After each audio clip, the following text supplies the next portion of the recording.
expansion, possession, fullness, open doors, forward, advance, take ground. Come out of hiding.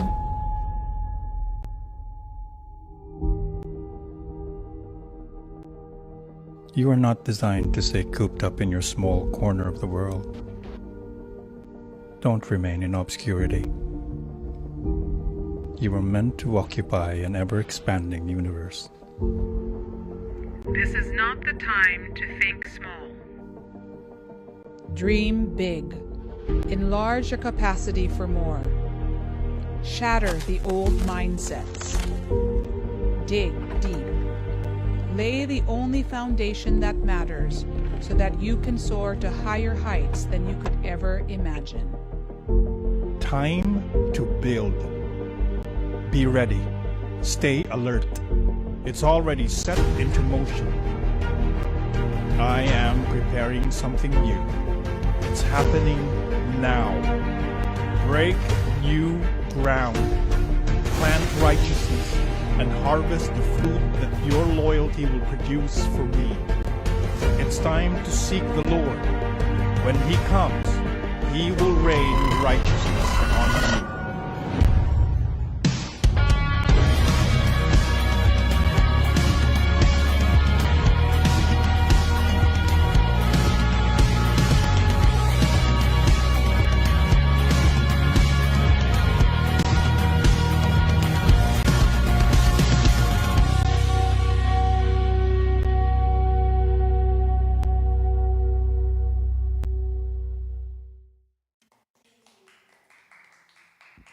Thank you, Lord.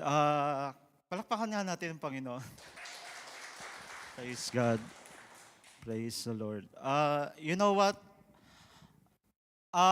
Last Friday, sa mga youth dito, I spoke here last Friday.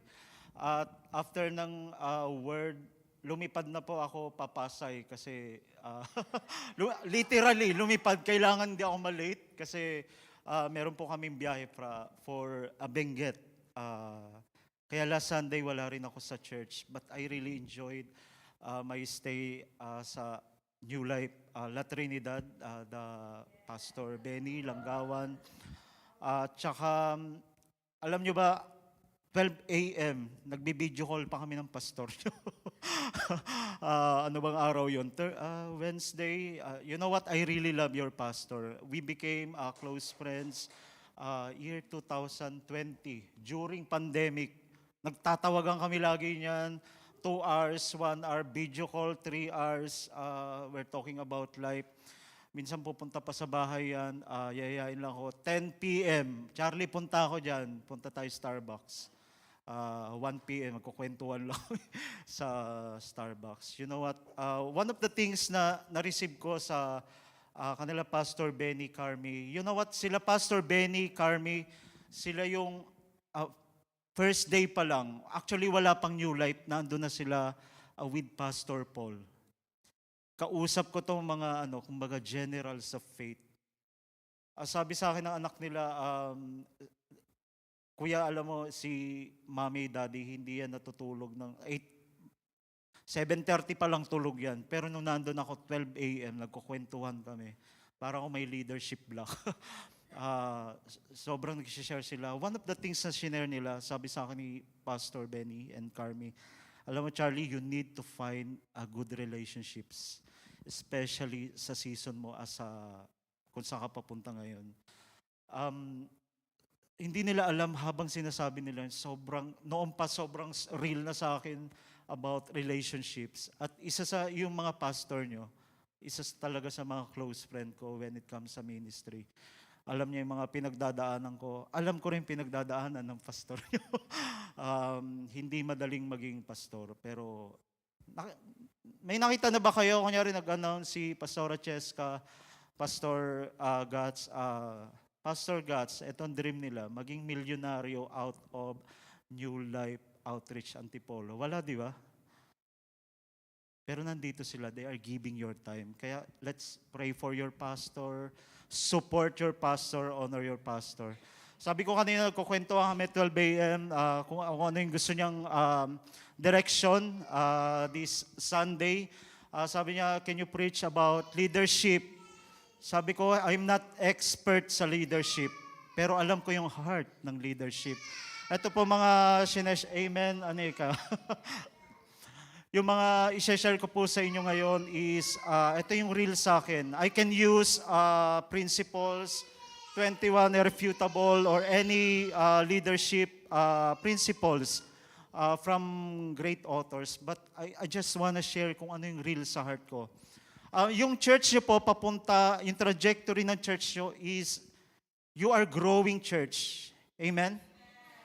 Lahat po ng, wala kayong makikita na living things na hindi nag-grow at nag-expand. Kahit tao nag-expand. Huwag niyong tingnan yung waistline ko. Pag may nakita kayo isang bagay, hindi bagay o isang living things, pero hindi siya nag-grow, baka hindi siya living things. Isa lang siyang bagay. What I mean is, lahat ng bagay, even your church, ang trajectory niya, lagi kayong mag-grow. Lagi kayong lalago. Lalo kayong lalalim when in your relationship kay God. Pero bago dumating yun, ano yung mga bagay na kailangan nating gawin? Ano yung kailangan nating preparation? Yun yung heart ng pastor niyo eh.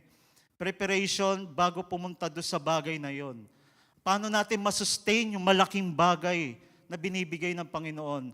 Pag merong bagay o expansion na ibibigay ang Lord sa buhay natin, kailangan lagi tayong may systems in place para ma-hold natin yung bagay na yon. Kasi kung hindi tayo magiging good stewards ng mga bagay na ginawa sa atin ng Panginoon. One of the things na paulit-ulit namin pag-uusapan, close talaga kami ng pastor nyo, same yung heart namin. Alam niyo yung number one point, kung meron akong number one point na gustong i-share sa inyo, sabi niya, ito yung heart ng pastor nyo, feeding is our utmost priority. As leaders, as a church, pwede, gaya sabi ko kanina, pwede kayong kumuha ng mga leadership principles. I'm not against that. Pero bago tayo makapag-lead na mga tao, dapat tayong unang malalim sa Panginoon. Tayo may unang relationship. You can lead out of relationship nyo sa Panginoon. Ano ibig sabihin ko? One time, siguro last year, one of the leaders ng youth, may lumapit sa akin, Kuya, pwede ba tayo mag-video call? Nag-usap kami 1.5 hour. Sabi ko, bakit? Kasi nakita ko yung ginawa mo kay Kuya. Ano nangyari kay Kuya? Nagbago yung buhay niya, ano ba mga leadership secrets mo? What? Hindi ako leadership guru or what, pero sabi ko, isa lang alam ko, I always hear from the Lord. I spend time with the Lord. And out of that relationship, intimacy kay God, I know what to do. Alam ko yung gagawin ko sa life group ko. Alam ko yung gagawin ko.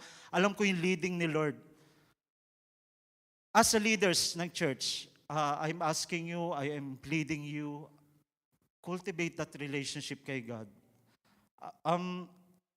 Joshua 1:8-9.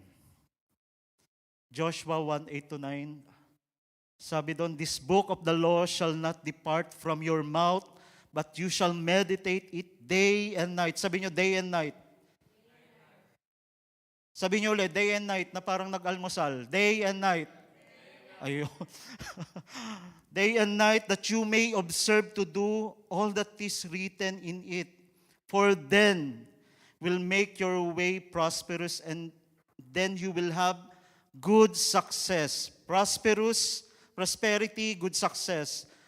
Have I not commanded you, be strong and of good courage? Do not be afraid, nor be dismayed, for the Lord your God is with you wherever you go.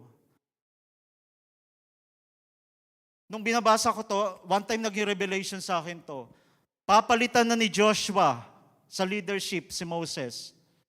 Para si Moses, hindi siya basta-basta bumubuka yung lupa, alam niyo, yung naghahati ng dagat, papaulan ng kung ano-ano, di ba? Parang Lord, mali yung binigay mong leadership payo. Alam mo, papunta si Joshua sa leadership. Alam mo sabi ni Lord sa kanya? You shall meditate the word day and night. Kung sa panahon natin ngayon, sasabihin, John Maxwell, o sige, bibigyan kita ng di po ako against kay John Maxwell. Actually, pastor siya. Dati siyang pastor. Kapatiran natin siya. Ang pinopoint ko lang, pag pupunta ka sa leadership, usually, ang gagawin ng mga leaders of today, magtatawag sila ng leadership guru. Tapos tuturuan yung tao, right? Tama ba? Pero si Lord, alam mo sabi niya, meditate the word day and night. And you will have good success. You will prosper as a leader. Sobrang na-shock ako doon. Sabi ko, Lord, ako papunta ako sa leadership, papunta ako sa kung saan season mo ako dinadala. Pero sasabihin mo sa akin, Lord, meditate day and night. Actually, yun yung heart ko, Lord. Sabi ko one time, Lord, hindi ako magaling sa mga bagay. I'm just a simple guy. Hindi ako magaling sa culture kung ano. Alam mo, sabi sa akin ni Lord, just meditate the word. And you will know what to do. Alam niyo, the more you meditate sa word of God, alam niyo mangyayari sa inyo? Magkakaroon kayong sensitivity sa heart ni God. Kaya alam niyo yung spirit ni God, yung leading sa inyo. Kahit tama si Lord. Ang galing, no? Bagong leadership, Joshua, ang number 1 paalala sa kanya, meditate the word day and night. The more you meditate the word of God, magkakaroon, alam mo yung pintig ng puso ni Lord. You are in the right place at the right time. Bago kayo makapag-lead, actually kahit hindi leadership, gusto nyo spirit-led yung buhay nyo, God-directed, naandun kayo sa tamang lugar, tamang season, ginagawa nyo yung dapat nyo gawin sa dapat na season at moment, meditate the word day and night. The more you meditate, the more, sa akin sobrang totoo to. Biglang lalabas yung mga word of God na inimbak ko sa heart ko, na kailangan ko sa certain season ng buhay ko. Dahil doon may direction. Hindi ako magaling na leader or tapos ng ganitong leadership course. But pareho kami ng heart ng pastor nyo. Lagi niya ini-stress, nag-uusap kami. Encourage the people to feed. The more you feed, the more kung ano yung finid nyo, yun yung maibibigay nyo sa tao. Hindi kayo pwedeng magbigay ng bagay na wala sa inyo at hindi real sa inyo. Kasi kung nag-share ka ng bagay na, alam mo, sasabihin mo sa isang tao, oy, kain tayo doon, masarap. Masarap doon sa, ano ba, example? Ano yung kainan natin sa baba? Ayun. Kain tayo, masarap doon. Pero actually, hindi ko pa natikman. Di ba? There is power when you say, alam nyo, ito yung relationship ko kay God. Dahil sa relationship ko kay, out of intimate relationship kay God, there is guidance. Out of intimate, naalala nyo yung preaching ko years ago dito, yun yung mga life messages ko, intimate relationship kay Jesus. Kasi out of it, alam mo yung kilos ng Panginoon. Alam mo, dapat na andito ka. Kaya I encourage you. In Luke, tingnan na natin sa Luke 10:38. Siguro hindi ko nababasahin, medyo mahaba.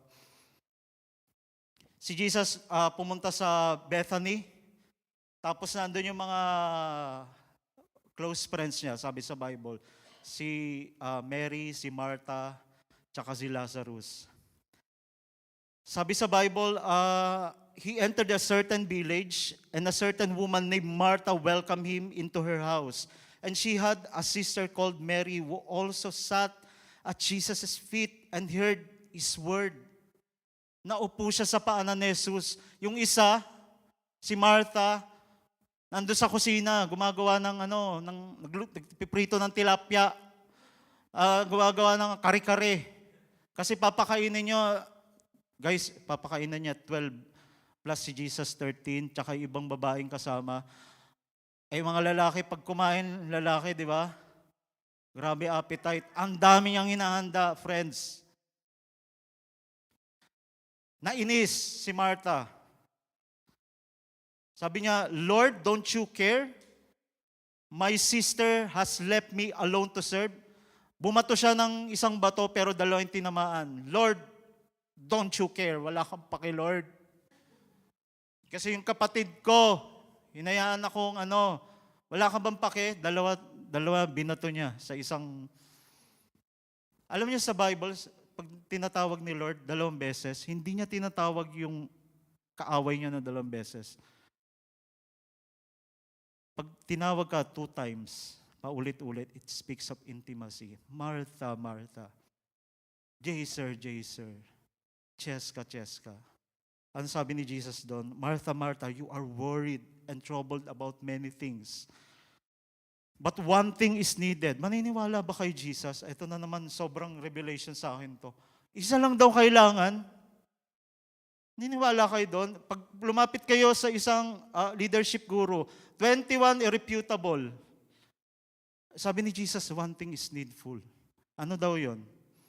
One thing is needed, and Mary has chosen that good part, which will not be taken away from her. Isa lang ang kailangan. Alam mo yung sabi ni Jesus, ano bang ginawa niya? Anong ginawa ni Martha? Ay, ni Mary? Naupo sa paanan ni Jesus. Nakinig na salita ni Jesus. Isa lang daw kailangan sa buhay. Maniniwala ba kayo doon? Sa akin, sobrang revelation to. Lord, hindi ko alam gagawin ko sa buhay ko. Lord, hindi ko alam direksyon. Pero sabi ni Jesus, one thing is needed. Isa lang. You sit at the feet of Jesus, draw from His Word. Alam niyo bakit? Pag lagi mong kasama si Lord, nakakita na kayo mag-asawa. Di ba may ganong sabi nila, yung mag-asawa nagiging magkamuka. Parang si James at si Sandy. Bakit? May intimacy. The more lagi mong kasama, alam mo yung pintig na magkatinginan pa lang kayo. Alam niyo na ibig sabihin nun. Alam niyo na yung desisyon. The more na nag-spend time kayo, the more you are sitting at the feet of Jesus.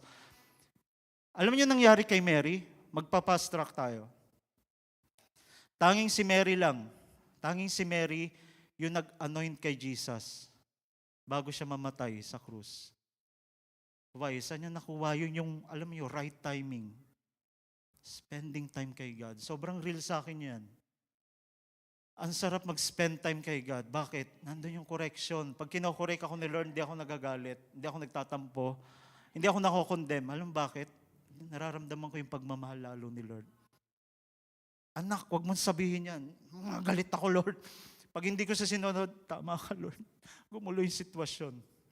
Leadership. Alam mo, one leadership na principle siguro matuturo ko. Always spend time kay God. Kasi alam mo yung leading. Anak, huwag mong sabihin yan. Anak, sabihin mo to. Anak, gawin mo to. Magugulat yung tao, ang galing mong leader. Actually, hindi. Dahil nag-spend time. Ang reality, nag-spend time ka lang kay Lord. Alam mo yung direction ng Holy Spirit. Spending time with God will give you wisdom and strength. Wisdom. Hindi mo alam bakit kailangan mong gumawa ng desisyon, pero yung desisyon na yon against sa sinasabi ng mga business guru. Pero you are led by the Spirit. Magugulat ka, yung leading sa'yo ni Lord, biglang nag-boom, nag-prosper. Naalala ko one time si Pastor Prince, sabi niya sa congregation, invest in gold. Naalala niyo yan? Preaching na yan. That time, parang hindi tamang mag-invest sa gold. Pero after some days, boom, biglang lumaki yung value ng gold. Yung mga sumunod sa leading ni Lord sa kanya, nag-prosper. Yun yung gusto kong bigyan ng diin. Bago tayo maging leader, bago tayo mag-handle ng malaking congregation or life group, let's lead ourselves in the presence of God, in having intimate relationship kay God. Alam niya ng mga close friend ko, ang lagi kong kahit sa life group ko, lagi kong ine-stress sa kanila, intimate relationship kay God. Kasi out of intimacy, there's protection. Out of intimacy, there is direction. Hindi mo alam gagawin sa buhay, hindi mo alam kung sinong jowa mo pipiliin, mag-spend time ka kay Lord. Sasabihin sa inyo, Lord, kasi siya ba? Siya nawa? Siya ba? Hindi, joke lang. Ito dapat yung pangalawang point. Gagawin ko sana to unang point kaso lang medyo heavy. Gusto kong i-encourage kayo as a church. Number 2, honoring positions us to receive more from God. Sobrang real sa akin din to. In Mark 6:1-6. Nandun na ba sa screen? He went away from there and came to his hometown. Pumunta daw si Jesus sa hometown niya. And his disciples followed him. And on the Sabbath, he began to teach in the synagogue. And many who heard him were astonished, saying, "Where did this man get these things?" Saan nakuha ng taong to yung mga pinagsasabi niya? Sa Tagalog pa. What is the wisdom given to him? How are such mighty works done by his hands? Hindi ba anak lang to ni Mary? Anak lang to ni Bakit nakakagawa siya ng ganun? Ba't ganun yung mga sinasabi niya? Di ba kapatid lang siya ni James, ni Jose, Judas, Simon? Are not his sister here with us? Sabi ng mga tao. Ito yung picture, si Jesus pumunta daw sa hometown niya. Tapos nagturo siya sa synagogue. And they took offense at him. And Jesus said to them, "A prophet is without honor except in his hometown and among his relatives in his own household." He could not do, tandaan niyo po ito, he could not do mighty work there except he laid his hands on a few lang, sick people and healed them. And he marveled. Alam niyo ba si Jesus, 3 times niya lang ginamit yung word na marveled? Una sa Syrophoenician na woman, great faith. Centurion, ito isa pa. Namangha daw siya sa mga tao kasi wala silang faith sa unbelief nila. And he went about among the villages teaching. Ano sabi doon? Hindi siya makagawa ng mighty works. Bakit? Anak lang yan ni Maria, yung titinda ng tinapa. Anak lang yan ni Jose, yung karpintero. Di ba kapatid ni yan? Minaliit nila si Jesus. Kaya sabi ko, second point, honoring positions us to receive from God. Bakit? The word honor. Alam niyo pa, pag sinabi sa Greek, sa mga Hebrew, sa Jew, pag sinabi nilang honor, ito yung thinking nila. Pag sinabing honor sa Hebrew is kabad o kaved. From the word kavod. Alam niyo yung kavod? Glory. Ano ibig sabihin ng glory? Meaning heavy, mabigat, weighty, to cause to be honored. Pag ino-honor mo daw yung isang tao, tingin mo dun sa tao, heavyweight. Hindi weight, ibig sabihin mabigat. Binavalue mo yung tao. Binibigyan mo ng importansya. Yun yung word na honor. Pero alam nyo rin, sa kaisipan ng mga Hebrew, pag sinabing curse, di ba yung una sinabi natin, honor is weighty, giving weight do sa tao, sa salita ng tao. Alam mo yung word na curse sa Hebrew mindset? Pag sinabing curse sa Hebrew, kalal, which means lightly esteemed, to make light. Ayan na. Hindi nila alam si Jesus kinurse nila. By how? Making light of Him. Kaya hindi makagawa si Lord sa buhay nila, do sa hometown niya. Bakit? Anak lang yan ni Maria Anak lang yan ni Jose. Dali natin sa leadership context. Hindi pa ako kinomisyon ng pastor nyo, but strong sa heart ko to. One of the things na tinuro sa akin ni Lord, the more you honor your pastor, bawat word na sinasabi niya, weighty. Pag ni-receive mo yon, magbabago buhay niyo. Take it from me. One time sabi sa akin ni Pastor Alvin, yun yung time na 2017. Pangarap ko po noon pa maging teacher. That time, that season ng buhay ko, gusto kong mag-take ng teaching units. One time, nag-AB ako kay Pastor, Charlie, how are you? Kamusta yung buhay mo? Sabi ko, Pastor, nagdadalawang isip ako kung isa pang pangarap ko maging chef. Magkukulinary ba ako o teacher? Alam mo sabi ng Pastor Alvin, why not take a NLTC? Boom. May nag-speak sa heart ko. Bakit? Kasi ino-honor ko yung pastor ko. Why? The more you honor your pastor, yung sinasabi niya, weighty. Di mo tinetake lightly. Alam mo, sabi sa akin ng Lord, pag uwi ko, binigyan niya akong detail. Ito gagawin mo, mag-resign ka ng ganitong date, ganito gagawin mo, ganito source of income mo. Sa nagsimula, simpleng kwentuhan with my pastor. Pag hindi nyo ino-honor, medyo heavy, no? Challenge ko sa church, why not honor yung pastor natin? Kasi the more tinetik natin lightly, hindi magiging effective si Lord, yung leader nyo sa buhay nyo. Hindi magiging blessing si Lord. Si Lord nagbe-bless via your pastor papunta sa inyo. Challenge ko sa inyo, you have to purpose in your heart. Sino yung pastor nyo? Challenge ko sa inyo. Pray. 2016, sabi sa akin ni Lord, si Pastor Alvin, Pastora Mitch, sila yung pastor mo. Nung sinabi sa akin ni Lord yun, boom. Bawat sabihin nila, weighty. Bakit weighty? Hindi pag may sinabi sila, pasok sa kabila, labas sa kabila. I don't take lightly yung word nila. Why? Yun yung word na honor. The more you honor your pastor, your leaders, kahit anong scope ng leadership, pinoposition mo yung sarili mo to receive more from God. Pag hindi mo ino-honor any kind of leadership, actually, can I say this? It's your loss. Kasi, sobrang, alam mo yung, parang papel. Di ba papel, kumuha kayong coupon bond pa matawag? Bond paper. Nung bata kami, cocoon bond. Cocoon bond. Tapat mo yun sa electric pan, lili pa rin, isang piraso. Bakit? Light. Don't take your pastor lightly. Don't take the leadership lightly. Be good to yourself. Honor your pastor.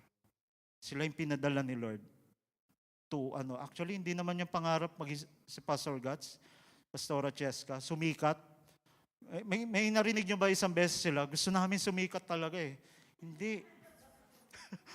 Sikat na sila. Wala silang ganun heart. Pag makakakausap nyo yung pastor nyo, actually, friend ako ng pastor nyo, wala siyang inisip kundi welfare nyo. Kaya bawa ko sa pastor nyo eh. Ang taas ng tingin ko sa mga pastor. Pwede naman nilang iwanan lahat to eh. Magpayaman na lang sila. Totoo yun. Totoo di ba? Tawa si Pastora Cheska. Totoo yun. Pero kayong iniisip, kamusta kaya si Noreen? Kamusta si ganito? Honor your pastor. Pag nag-preach siya, receive from him. Sabi ko sa inyo, hindi namin pinag-usapan to, Charlie, sabi mo, honor nila ako. Hindi. Para sa inyo to. You want to grow as a church? Ngayon pa lang, i-build nyo yung culture of honoring.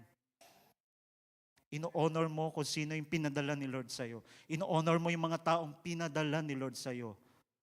Mag-handle kayong life group, honor them. Love on them. Mamaya, nandun tayo.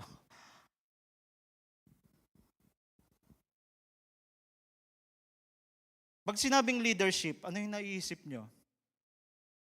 Leadership, is it influence, authority, position, title, entitlement? Honestly, one of the things na tinuro sa akin ni Lord, pag sinabing leadership, servant leadership. Influence is what of the leadership.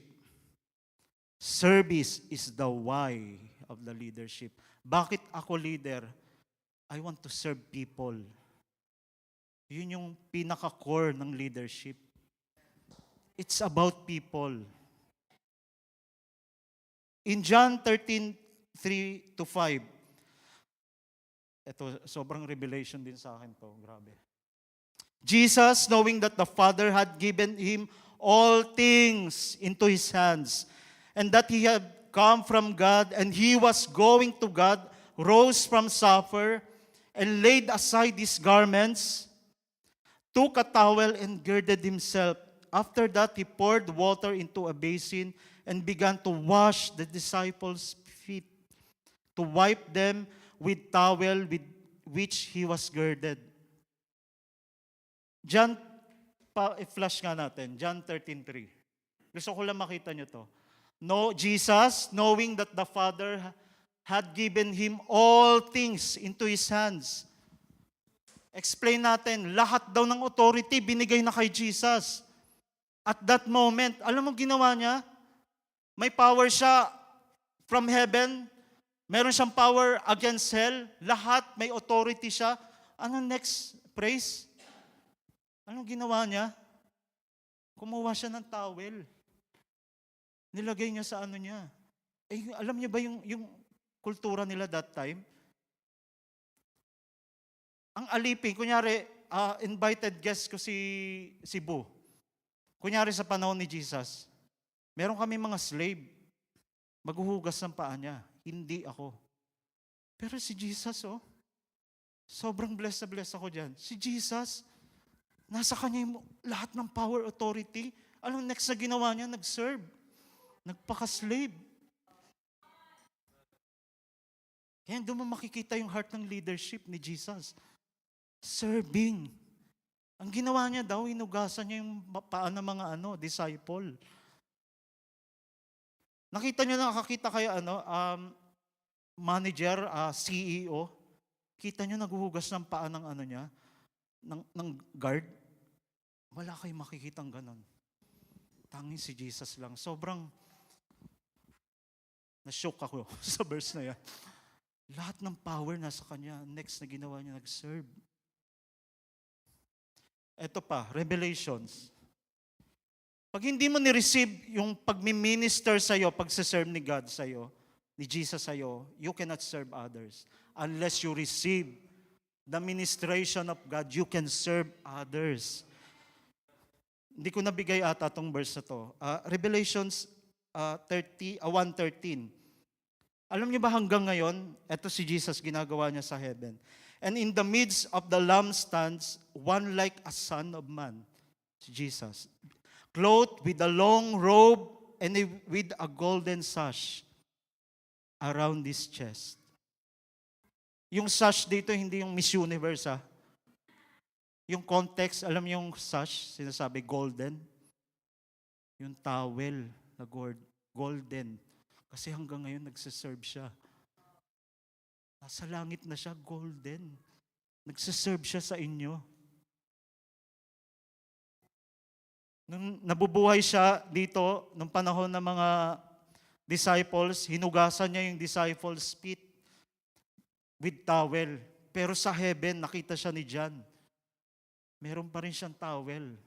Golden nga lang. Ano ibig sabihin nun? Hanggang ngayon si Lord, ang isip niya sa'yo mag-serve, mag-minister sa'yo. Naniniwala kayo, araw-araw nagmi-minister sa atin si Lord? Ini-encourage ka, nagbe-bless sa'yo. Yun yung heart ni Jesus. Sobrang radical. Kakaiba talaga si Jesus. I love Jesus. Alam mo, leadership niya, yung brand, servant. Servanthood. Punta tayo sa leadership, sa church. Tingnan niyo yung mga katabi niyo. Okay, mahiya, sige. Libre yan. Why not serve yung kapatiran niyo?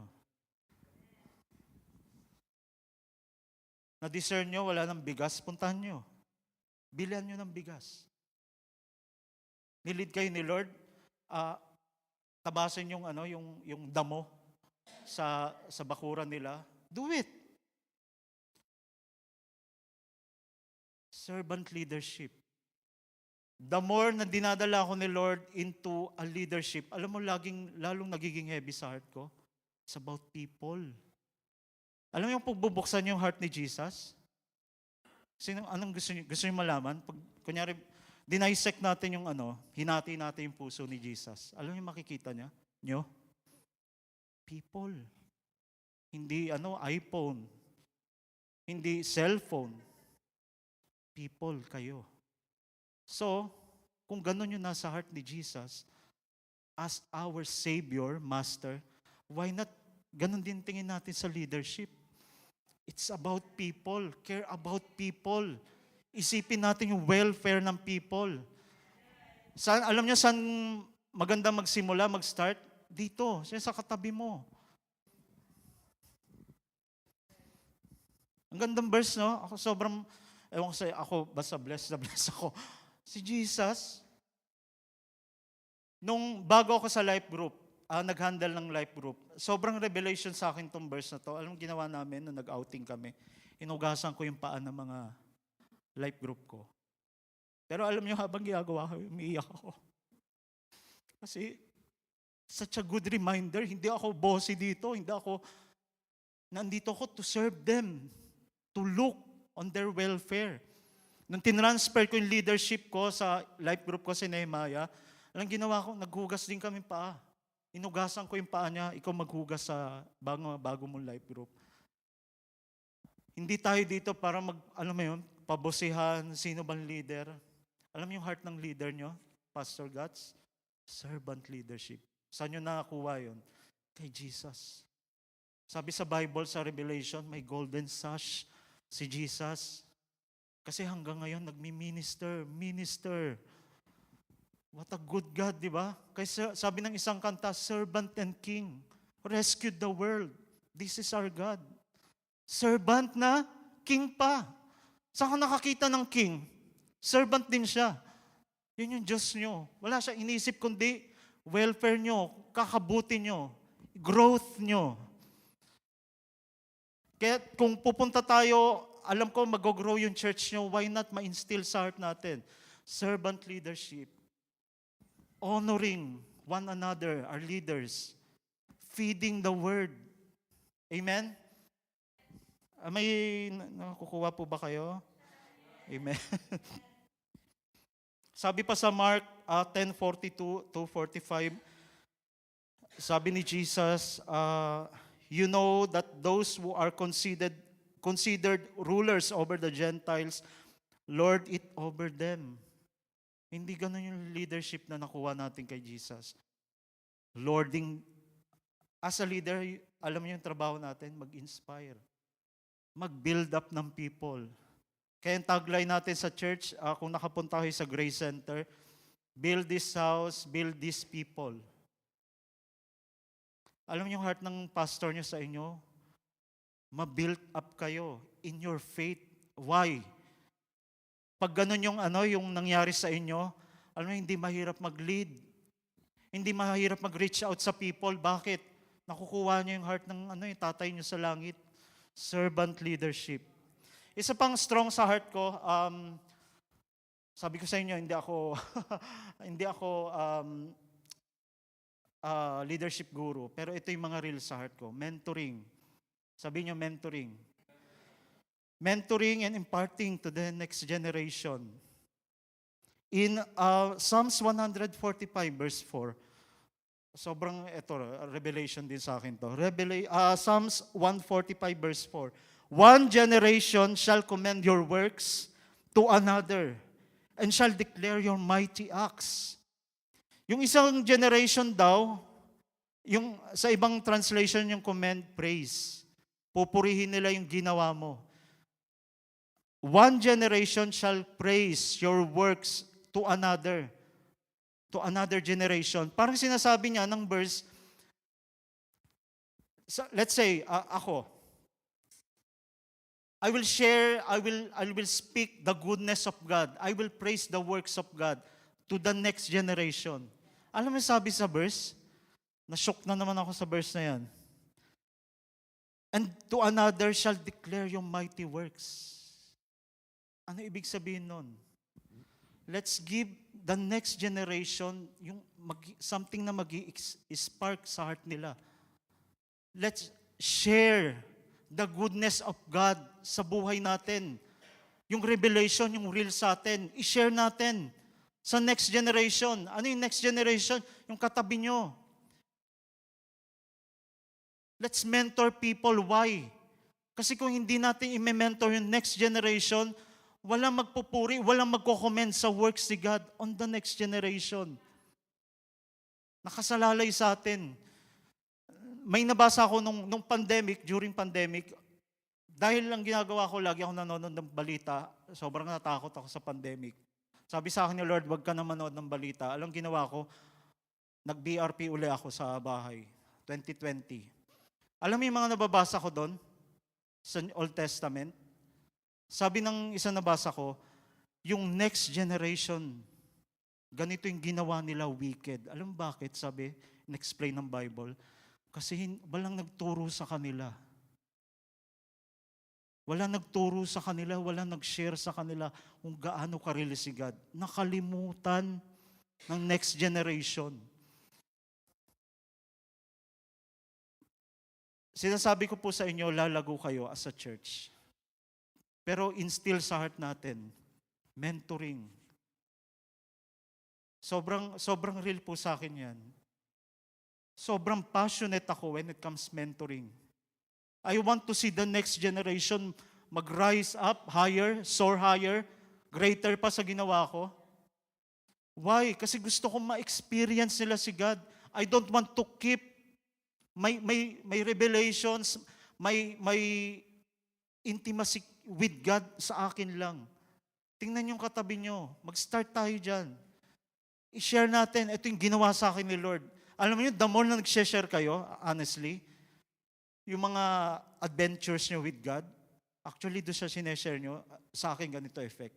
Pag may ka-sharing ako, pag uwi ko, yung may sinabi yung kausap ko, kunyari si Pastor Guts, hanggang pag uwi ko, nakahiga na ako, yung iniisip ko yung sinabi niya, na-encourage ako, na-empower ako. Yun yung gusto sa atin ni Lord. Psalms 145. One generation shall commend your works. Pag tumikom yung bibig natin in praising the Lord, commending the works of God, anong mangyayari sa next generation? Wala. Putol. Hindi, ayaw natin mangyari yon. Yung mga anak nyo, nakalimutan si God. Wag naman sana. Bakit? Kasi nakalimutan natin magkwento. Mag-share.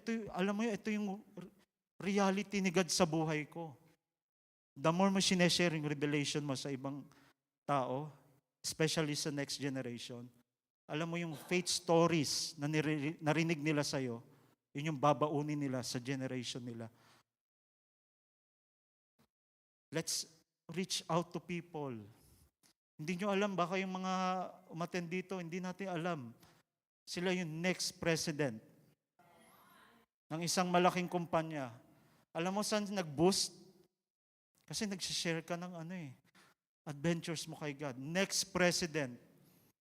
Yung pala yung simpleng kwentuhan nyo,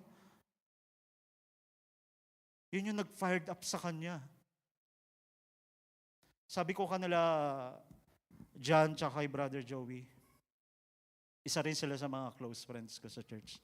Sabi ko, gusto kong uwi ako kay Lord, yung buhay ko poured out. Parang tubig tuloy. Baso, lahat ng laman nabuhos. Walang natira. Kasi sabi ko, Lord, ginawa ko sa generation ko yung dapat kong gawin. I raise up leaders. I'm not raising up leaders kasi gusto ko mag-build ng kingdom ko. Maging sikat ako. No. I am passionate to see other generation, other people mag-rise up sa calling nila.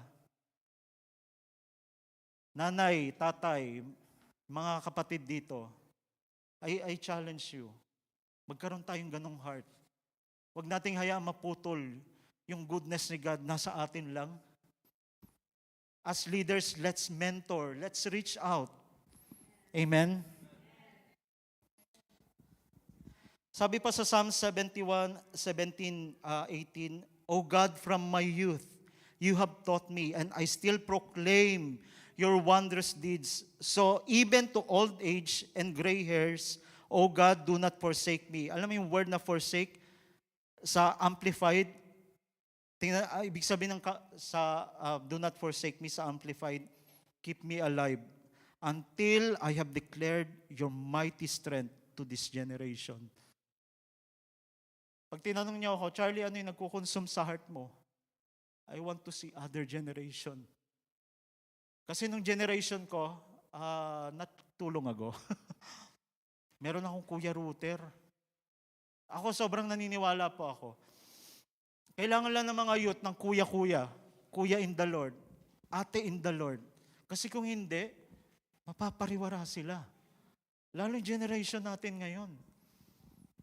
Kapag you don't stood up as yung calling sa'yo ni Lord, as a leader, may passion for other people, anong mangyayari sa next generation? Especially na mga tatay, mga nanay, let's take our authority as parents to mentor, to train our kids. Baka natututo sila sa YouTube. Dead air. Hindi po ako against sa YouTube. Baka, di ba, naalala ko, manood ka na dyan. Kasi busy ako. Yung pala napanood nila, mga violence. Huwag natin iasa sa YouTube, sa ibang tao, yung training ng anak natin. Tinawag tayo ni Lord to train. Pag challenge ko po sa inyo, kunyari po, nawala na tayo. Masasabi kaya natin, alam ko yung next generation, yung mga anak ko. They will live and they will live their life out of intimacy kay God. Masasabi kaya natin yun? Challenge ko po kayo. Let's mentor the next generation as leaders.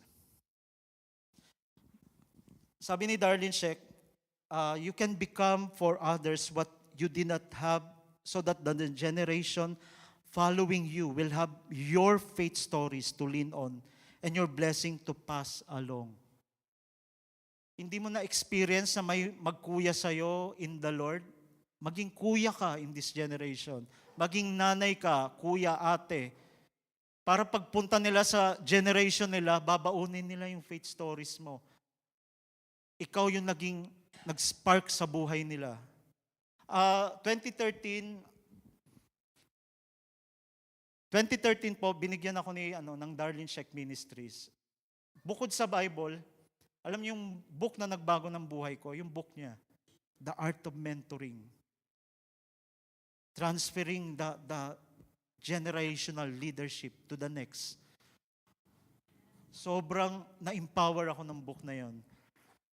Bukod sa Bible, sobrang importante yung mentoring. Ngayon pa lang po, isipin natin sino yung mga taong nilalagay ni Lord sa heart natin to mentor. So, sabi sa 1 Kings 4:29-30. 1 Kings 4:29-30. And God gave Solomon wisdom and exceedingly great understanding and largeness of heart, like the sand on the seashore. Ano ibig sabihin nun, Charlie? Exceeding great understanding, napakatalino niya daw. Alam mong, ang galing ng Holy Spirit, ang galing ni God. Hindi ka lang bibigyan ng big head. Bibigyan ka rin niya ng big heart. Kasi pag sa leadership, puro eto, baka lahat na lang inaway mo kasi hindi sila sumusunod sa magandang bagay na gusto mo. Tama yung heart mo. Pero ginawa ni Lord, alam mo yon, balance.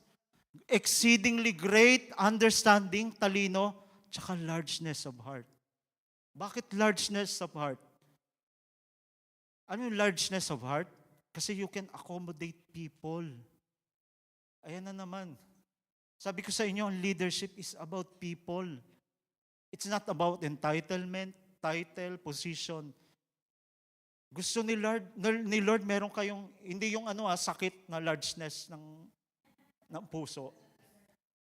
Kaya mo maka-accommodate yung mga people around you. May heart ka for people. You are not beating people. Sumunod kayo sa akin. Pero iniintindi mo yung tao. Ang galing ni Lord, no? Nabasa ko to, ito na naman, isa sa mga revelation sa aking verse.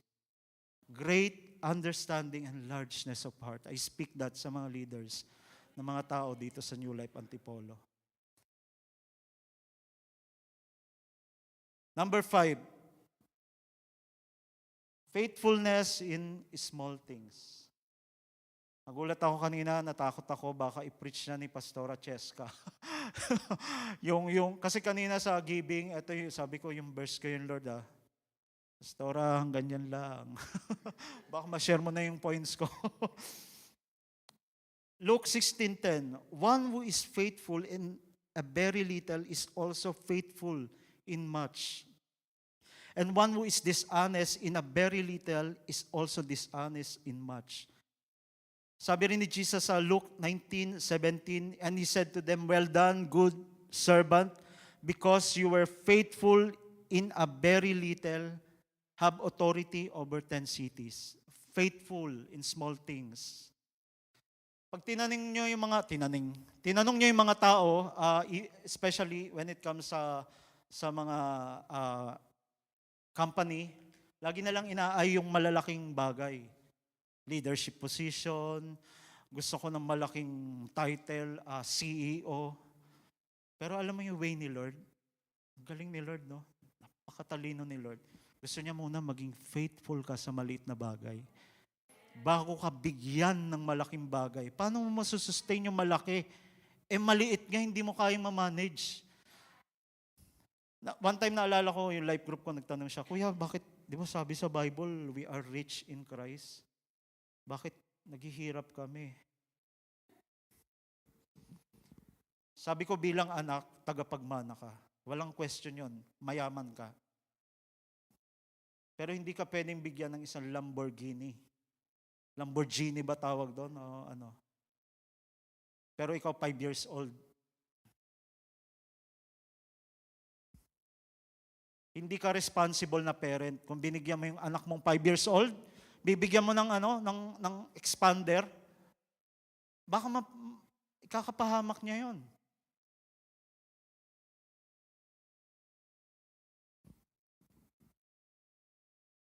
Kung hindi tayo mapagkatiwalaan sa maliit, 10,000 nga hindi natin mabigay yung tithes. Kung wala kang revelation ng tithes, okay lang. Pero gusto natin, millions. Paano ka magta-tithe sa millions? Sa 10,000 nga, ang hirap magbigay. Gusto ni Lord, maliit muna. Kasi bakit? Natitrain yung heart mo. Para pag malaki, kaya mo siyang i-handle. Kasi na-train ka sa maliit, nagsimula ka sa maliit. Pag binigyan kayo ng responsibility ng pastor nyo, not just in the church o kahit sa bahay, anong ginagawa natin doon sa responsibility maliit na yan? Baka pawarde-warde yung trabaho natin. Tapos nag-expect tayo, gusto ko maging CEO. Hindi mo mamaligpit yung hinigaan mo. Revelation sa akin yan. Sabi ni Pastor Joseph Prince, I want to change the world. Pero sabi niya, yung higaan mo nga, hindi mo maligpit. Sabi, okay, sige Lord, pagliligpit na ako ng higaan. Nag-gets niyo po yan? Maliit na bagay. May tinamaan ba? Tingin lang ako yung diretsyo. Huwag na kayong titingin sa likod. Nag-gets niyo po yun? Yun yung gusto ni Lord. Gusto niya na-train sa maliit. Binigyan ko yung responsibility ng pastor niyo, ayusin yung upuan. Ba yan? Magiging pastor ako? Bakit pinag-aayos akong upuan? Alam niyo yung kanina kinukwento ko kay Jay, sir. Ang training sa amin sa dati kong church, dati akong worship leader for 2 decades. Tanda na. Alam mo, training sa amin ni Kuya Router, yung mentor ko na kuya. After practice, makihulubilo kayo sa tao. Kuya naman, worship leader ako, bakit makipag-usap ako sa tao? Alam mo, tinetrain niya yung heart ko. Alam mo, maliliit na bagay na pala, tinetrain kang maging people person. Kasi ito yung mga nililid mo eh. Maliit, faithful in small things, the Lord will bless you with big things. Huwag nating masyadong i-aim yung malalaking bagay. Tingnan muna natin kung ano yung, what's in your hand? Ano yung pinagkatiwala sa inyo ni Lord? Maging faithful tayo sa maliit na bagay. In Galatians 6:9-10, Galatians 6:9-10 in the New King James, sabi doon, let us not grow weary while doing good, for in due season we shall reap if we do not lose heart. Therefore, as we have opportunity, let us do good to all, especially to those who are of household of faith. Babalik na naman tayo doon. Household of faith, yung katabi nyo. Gawan daw natin na mabuti, especially yung kapatiran, household of faith. Bakit? Kasi tinetrain tayo ni Lord. Ang leadership is about people. Bago tayo mag-reach out sa labas, baka pwedeng tingnan natin yung dito. Baka pwede tayong mag-minister sa katabi natin. Hindi natin alam si Saidal pala. Hindi natin alam, iniwanan pala ng jowa niya. Magpapakamatay na pala. Reach out natin. Let's have heart. Alam nyo, babalik tayo sa point number 1. The more you spend time kay God, ilalagay niya yung heart niya sa'yo. Magkakaroon ka ng heart for people. One time naalala ko, pre-pandemic, before po sa New Life the Fourth, 6 services kami. Usually, lagi akong gabi na nandun pa rin ako.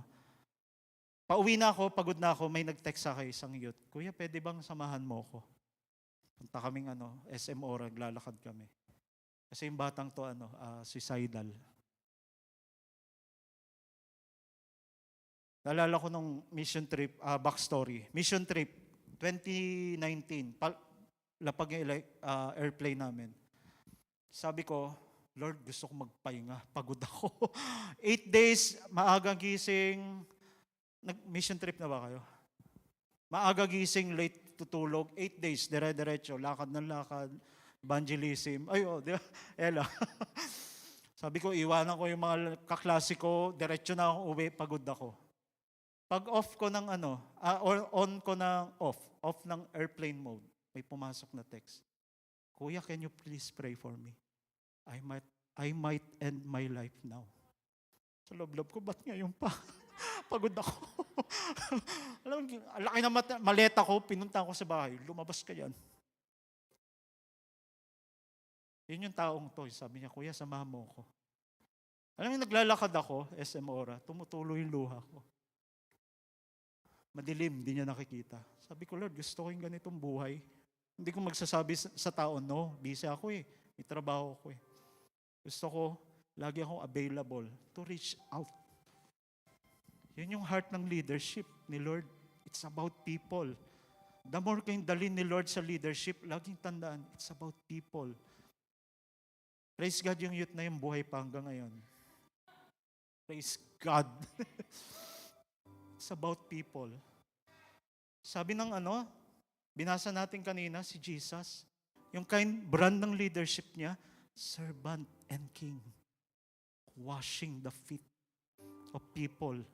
Lagi niyang iniisip yung welfare mo.